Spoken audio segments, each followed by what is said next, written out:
하나님께서 이스라엘 백성들을 그 죄로 인해서 진멸하시려고 하셨으나 모세의 간구를 통해 하나님께서 가나안 땅에 들어갈 것을 말씀하셨습니다. 그러나 하나님께서는 그들과 함께 하지 아니하겠다라고 말씀하셨습니다.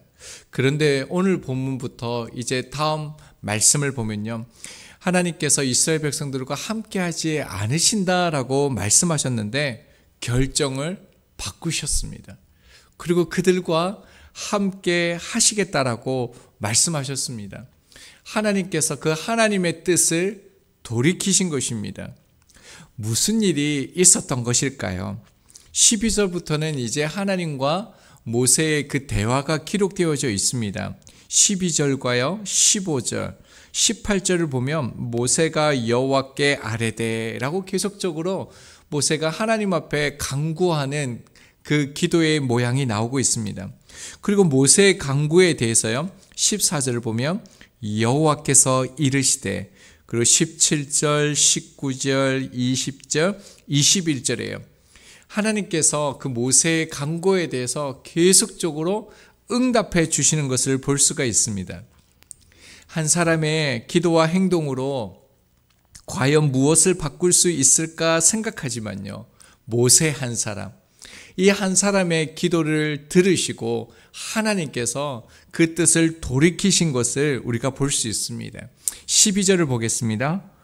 모세가 여호와께 아뢰되 보시옵소서, 주께서 내게 이 백성을 인도하여 올라가라 하시면서 나와 함께 보낼 자를 내게 지시하지 아니하셨나이다. 주께서 전에 말씀하시기를 나는 이름으로도 너를 알고 너도 내 앞에 은총을 입었다 하셨사온즉, 하나님께서 3절에 나는 너희와 함께 올라가지 아니하리니 하셨는데, 그러니까 모세는 지금요 누구와 함께 가야 합니까? 이렇게 하나님께 묻고 있는 것입니다. 2절에서 하나님께서는 하나님의 사자를 보내시겠다라고 말씀하셨습니다. 자, 그러니까 무슨 의미가 있냐면요, 이 말씀은 모세가 지금 하나님의 말씀을 몰라서 지금 묻는 걸까요? 그렇지 않다라는 겁니다. 다시 12절을 보면요, 여호와께 아뢰되 보시옵소서, 이 보시옵소서라는 이 단어는요 보다, 조사하다라는 뜻을 가지고 있습니다. 그러니까 지금 하나님께 하나님 생각해 보십시오.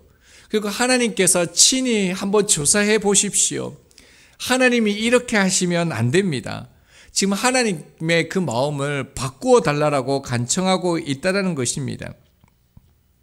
하나님이 말씀하신 이 길은요 다른 이와 갈 수 없다는 것입니다. 하나님 때문에 여기까지 왔고 하나님이 함께 하셔야만 갈 수 있는 이 길이기 때문에 지금 모세는요 다 알고 있음에도 불구하고 하나님이 동행하시 아니하시면 나도 안 가겠다, 이 말을 하고 있다는 것입니다. 참 흥미로운 장면인데요, 모세는 그 출애굽 과정을 통해서 그 하나님의 위엄, 하나님의 전능하심, 하나님이 어떠한 분이신지를 정말로 눈으로 보면서 경험했습니다. 그럼에도 불구하고요, 한낱 피조물에 불과한 모세는요 전능하신 하나님 앞에 하나님을 향하여 하나님 생각해 보십시오, 조사해 보십시오, 이렇게 말하고 있다는 것입니다. 어떻게 이렇게까지 할 수 있을까요?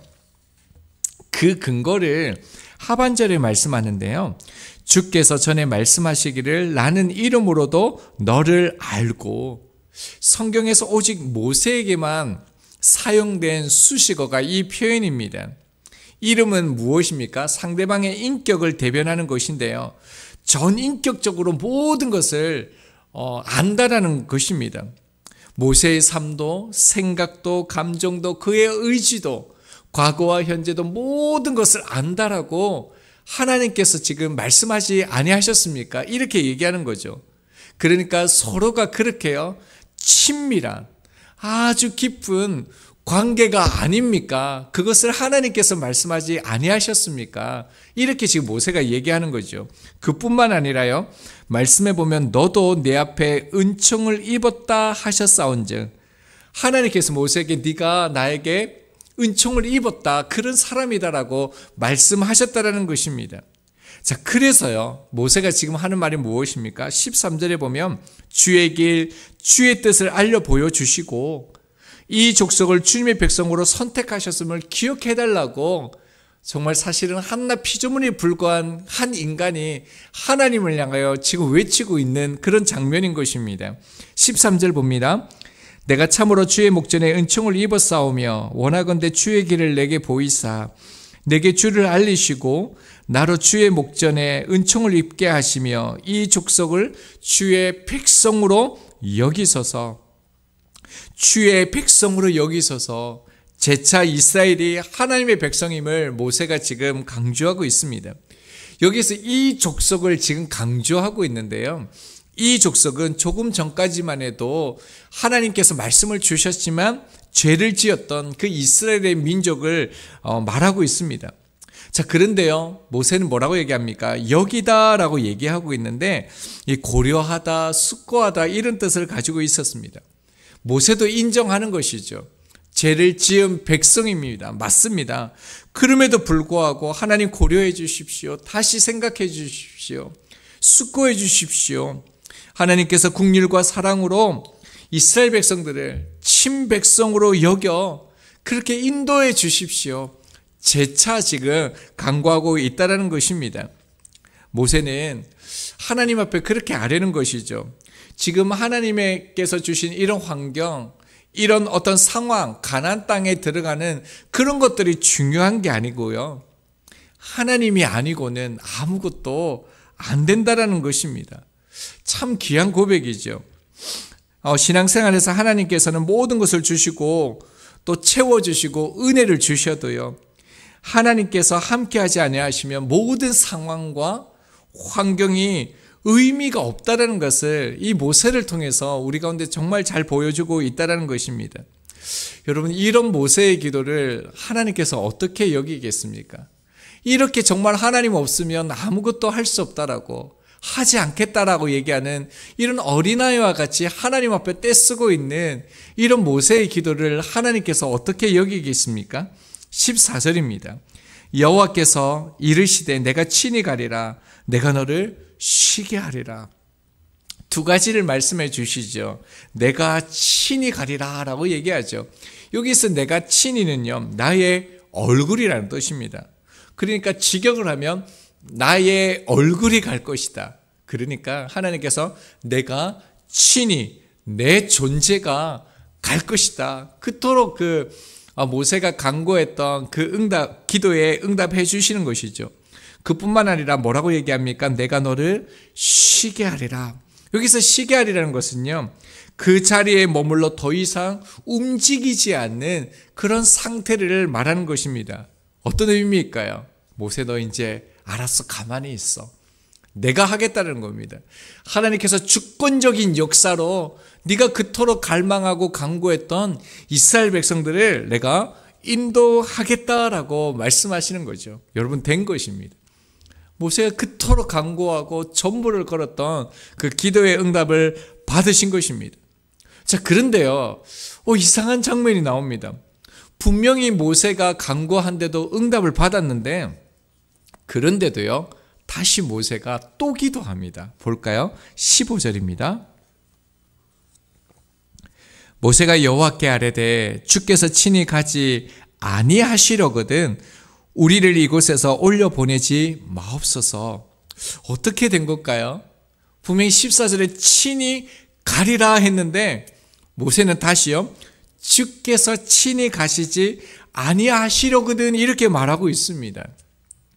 여러분, 왜 그랬냐면 14절을 다시 보면요, 내가 너를 할 때 이 단어가요 2인칭 단수 대명사로 되어져 있습니다. 그러니까 이게 모세인지 이스라엘 백성인지가 불분명한 것입니다. 그러니까 모세는요, 이렇게 얘기하는 거일 수도 있습니다. 하나님께서 내가 너와 함께 하겠다, 모세와 함께 하겠다라고 그렇게 하나님께서는 말씀하셨지만요, 지금 하나님은 내가 내 백성 이스라엘 백성들과 함께 가겠다라고 말씀하지 않으셨다라는 거예요. 그래서 기도하는 거죠. 그래서 모세는 어떻게 기도하는 겁니까? 내가 너와 함께 하겠다. 이 기도의 응답이 아니라 하나님, 우리와 함께 하겠다라고. 이스라엘 백성들과 함께 하겠다라고 그렇게 하나님 말씀해 주십시오라고 간구하는 것입니다. 사실은 모세는요, 이미 14절에서 모세뿐만 아니라 이스라엘 백성들도 하나님께서 인도하실 것이라는 것을, 또 이스라엘 백성들에게 그 안식과 그 가나안 땅에 친히 인도하실 것이라는 것을 말씀하신다는 것을 알았을 것입니다. 그 14절에서 말씀하시는 이 안식이요, 이스라엘 백성들과 하나님 사이의 관계가 회복될 것임을 암시하고 있기 때문에 그렇습니다. 자, 그럼에도 불구하고 모세가요, 이렇게 분명하게 다시 한번 하나님 앞에 간구하는 것은, 모세는 보다 분명하게 하나님의 그 응답을요, 보여달라는 것입니다. 자신에게 응답을 주는 것이 아니라 이스라엘 백성들이 분명하게 들을 수 있도록 하나님께서 이스라엘 백성들과 함께 하겠다, 내가 다시 너희들 가운데 은혜와 긍휼을 베푸겠다, 이렇게 하나님 앞에 응답을 구하고 있다는 것이죠. 그래서 16절 말씀을 보면요, 나와 주의 백성이 주의 목전에 은총 입은 줄을 무엇으로 알리이까? 주께서 우리와 함께 하심으로 나와 주의 백성을 천하 만민 중에 구별하심이 아니니까. 하나님의 은총을 입은 것을 어떻게 알 수 있습니까? 하나님의 동행이라는 것입니다. 이스라엘 백성이 천하 만민과 구별될 수 있는 그런 증명되는 것이 하나님께서 함께 하심이라는 거죠. 하나님과 동행하지 않는 이들은 그 누구도 하나님의 백성이 될 수 없음을 지금 말하고 있다는 것입니다. 여전히 모세는요, 여호와 한 분, 그 하나님께서 이스라엘 백성들과 함께 동행하기를 그렇게 간구하고 구하고 있다는 것입니다. 하나님께서 정말로 이 고백을 기뻐하셨습니다. 그래서 그 다음 이제 본문에 보면 하나님께서 친히 함께 하시고, 또 모세가 하나님의 영광, 그 얼굴을 구하고 하나님께서 그 영광을 보여주시는 그 장면들이 나타나게 되어집니다. 이제 말씀을 좀 적용하면서요, 모세가 13절에서 주의 길을 내게 보이사 내게 주를 알리시고 나로 주의 목전에 은총을 입게 하시며 라고 기도하고 있습니다. 하나님, 주의 뜻을 깨닫게 해주십시오. 주의 뜻을 알게 해주셔서 행하게 해 주십시오 라고 간구하고 있습니다. 저희들 또한 오늘 우리가 기도해야 될 것이 무엇입니까? 이 기도의 제목이라는 것입니다. 그런데 모세의 기도의 특징이 하나 있습니다. 하나님의 뜻, 그 주의 뜻을 알게 해주십시오라고 간구하는 이 모세의 기도의 특징 중에 하나는요, 모세는 하나님과 자신이 함께하는 것, 하나님의 은총이 나에게 임하는 것에 그 기도의 목적이 있지 않다라는 것입니다. 모세는 이 간구를 통해서요, 이스라엘 백성들이 다시금 하나님의 백성으로 여겨질 수 있도록 하고 있는 것이죠. 내가 받은 은혜를 나에게 멈추는 것이 아니라 내가 받은 은혜로 이스라엘 백성들과 하나님과의 관계를 중재하고 있다라는 것입니다. 13절에 무엇을 강조합니까? 이 족속을 주의 백성으로 여기소서. 모세의 그 간구는요, 이스라엘 백성들이 모세의 백성이 아니라 주의 백성이라고 그렇게 고백하고 있다는 것입니다. 그리고 16절을 보면요, 나와 주의 백성이 주의 목전에 은총 입은 줄을 무엇으로 알릴까? 그리고 하반절을 보면요, 나와 주의 백성을 천하 만민 중에 구별하심이 아니니까 라고 얘기합니다. 모세 자신과요, 여러분, 이스라엘 백성들을 분리하지 않습니다. 모세의 기도의 특징은요, 그 죄를 범한 하나님을 떠난 그 백성과 자신을요, 하나로 여긴 채 하나님 앞에 나가고 있다는 겁니다. 그 백성, 죄를 지은 그 백성과 자신을 하나의 운명 공동체로 여기고 있다는 것입니다. 여러분, 이런 정말 하나님이 기뻐하시는 이런 모습, 이런 모세, 성경은 왜 이런 한 사람을 강조하고 있을까요? 그것은요, 우리가 기억해야 될 것이 있습니다. 모세도요, 처음부터 이런 사람은 아니었다라는 거예요. 처음부터 이런 모습을 가진 것이 아니었다라는 겁니다. 하나님과 대면하는 그 모세를 보았는데요, 이전에는 바로의 궁에서 그리고 광야 가운데서 무너지고 죄를 짓는 그런 연약한 인간이요 모세였습니다. 죽을 수밖에 없는 그런 상황 가운데서 그의 어머니 요게벳뿐만 아니라 누이 미리암이 목숨을 걸고 그를 건져주게 되어지죠. 그뿐만 아니라 광야 가운데 미디안 제사장과 십보라요, 그리고 출애굽 가운데서도 아론과 훌을 통해서 수많은 사람들과 함께함을 통해서 모세가 이런 사람이 되었다라는 겁니다. 변화되었다라는 겁니다. 여러분, 노아는 어떻습니까? 창세기 6장 9절입니다. 이것이 노아의 족본이라. 노아는 의인이요 당대의 완전한 자라. 그는 하나님과 동행하였으며. 여러분, 정말 노아는요 당대의 완전하고 하나님과 동행한 사람입니다. 창세기 6장에서 방주를 하나님께서 갑자기 지어라라고 말씀하셨을 때요 방주를 짓게 하죠. 학자들마다 견해가 조금씩 다른데 작게는 70년, 길게는 120년입니다. 그때 동안 묵묵하게요 노아는요 방주를 짓습니다. 바다를 본 적도 없고 배를 만들어 본 적도 없지만 믿고 순종합니다. 그리고 배에 타지요. 여러분, 노아가 방주에 머문 기간이요 371일입니다. 이제 방주에 있을 때에 창세기 8장을 보면요 까마귀를 내놓았는데 물이 줄지 않아서 다시 돌아오게 되어지죠. 그리고 7일 후에 비둘기를 보냅니다. 그리고 돌아오죠. 그리고 또다시 비둘기를 보냈는데요 감람나무 잎사귀를 물고 옵니다. 여러분, 이 증거는 뭡니까? 물이 줄었다라는 겁니다. 그리고 다시 비둘기를 내어놓았을 때요 비둘기가 돌아오지 않습니다. 이제 땅이 나왔다라는 거죠. 여러분, 노아가 얼마나 그 방주에서 나가고 싶겠습니까? 땅을 밟고 싶겠습니까? 여러분, 그런데도요 노아는요 나가지 않습니다. 노아는요 말씀대로 방주를 지었습니다. 순종했습니다. 물도 말랐습니다. 그러면 나가야 되는 거 아닙니까? 저 같았으면 벌써 뛰쳐나갔을 것 같아요. 그런데요 노아는 그렇게 하지 않습니다. 나오지 않습니다. 창세기 8장 15절 16절입니다. 하나님이 노아에게 말씀하여 이르시되 너는 내 아내와 내 아들들과 내 며느리들과 함께 방주에서 나오고. 여러분, 모세가 어떤 사람입니까? 자신이 그렇게 해도 됨에도 불구하고 그렇게 하지 아니하고요 하나님이 말씀하실 때까지 기다렸던 사람, 말씀의 사람이요 노아였다라는 것입니다. 나오고 난 다음에도요 노아가 가장 처음으로 했던 일이 번제를 드린 거, 하나님 앞에 예배했던 사람입니다. 여러분, 이게 믿음 아니겠습니까? 온전한 순종 아니겠습니까? 그래서 당대의 의인이고 완전한 자라 하나님께서 말씀하신 것입니다. 그런데요 이 다음 9장에 가면 흥미로운 장면이 나타납니다. 창세기 9장 21절입니다. 포도주를 마시고 취하여 그 장막 안에서 벌거벗은지라. 여러분, 어떻습니까? 술을 먹고 하체를 드러내물었어요. 셈과 야벳이 옷을 가져다가 뒷걸음질 쳐서 벌거벗은 그 옷을 덮었습니다.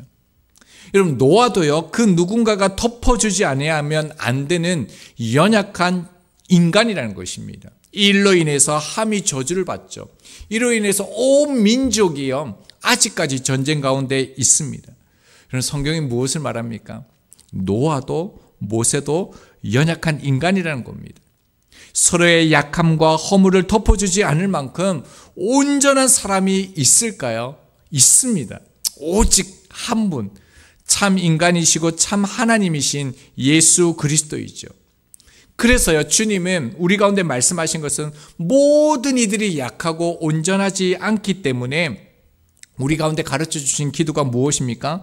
하늘에 계신 나의 아버지가 아니라요 우리 아버지, 나의 일용할 양식이 아니라 우리에게 일용할 양식을 주옵시고, 계속적으로 나가 아니라 우리라고 말씀하고 가르쳐 주셨습니다. 여러분, 사람의 본질은요 이처럼 타인과 하나가 되는 것, 우리가 되는 것이다 라고 말씀할 수 있습니다. 삶이요 나에 국한되어서는 안 되고 우리가 되어야 합니다. 모세는 이스라엘의 최고 지도자입니다. 하나님과 대면하여 말씀을 듣는 그런 사람입니다. 모든 것을 결정하고 행하는 사람이죠. 그러나 모세는 자기 신이 받은 기득권과 그 권위를요, 자신을 위해서 사용하지 않습니다. 모세는 이스라엘 백성들과 하나님을 중재하는데 그 모든 것을 사용합니다. 여러분, 저희들도 참 받은 사랑과 그 은혜, 우리 교회 가운데 부어주신 그 사랑이 너무나 많습니다. 그렇기 때문에 우리에게 주신 이 은혜와 사랑과 그 하나님의 은총을요, 저희에게만 국한시키는 것이 아니라, 저희에게만 머무르게 하는 것이 아니라요, 모세처럼 생명을 같이 해주는 이 지역의 그분들을 섬기고 사랑하는 그런 교회가 되었으면 좋겠습니다. 저희가 함께 지금 주님의 나라를 향해서 함께 나아가고 있는데요, 우리가 그냥 가지 말고요, 홀로 가지 말고요, 더욱더 많은 이들과 함께, 이웃들과 함께요, 모세처럼 함께 손잡고 그리스도의 나라를 향하여 함께 나아갈 수 있는 우리가 될 수 있기를 소망합니다.